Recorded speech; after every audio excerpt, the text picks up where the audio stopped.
Paolo Avellino and Kim Chiu, isa sa nagpapakilig ngayon sa mga netizens. Nung birthday ko, dahil kinilig ako sa sobrang, parang I didn't expect some people to greet me on my birthday, but they did. It's official na nga ba kung anong meron sila si Kim at Paolo Avellino?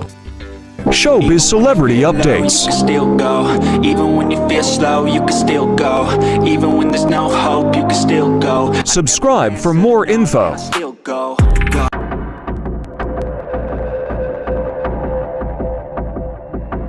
First day taping.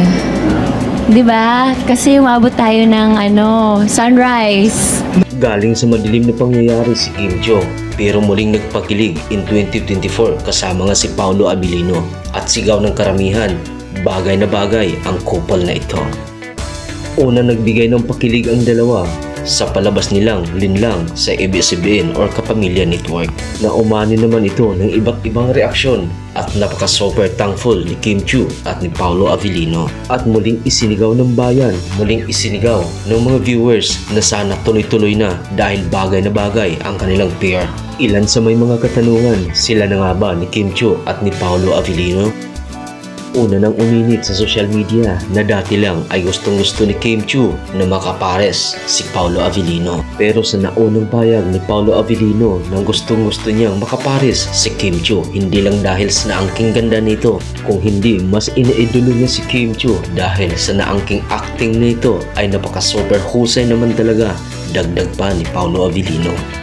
Sa palabas na Linlang, maraming bumapatikos kay Kim Chiu dahilan sa karakter na ginampanan ni Kim. Pero ito naman ang dahilan para pumatok sila sa showbiz industry na nagpakilig ng karamihan. Hanggang sa umabot din sa mga sunod-sunod na proyekto na mag-couple ang dalawa. At sa bagong palabas nila, mas lalong kinilig ang karamihan entitled What's Wrong with Secretary Kim, na mas lalong pinag-uusapan at mainit na pinag-uusapan sa social media, na naghimbing ng malaking katanungan ng mga netizens, ano na nga ba ang estado ni na Kim Chiu at Paolo Avellino.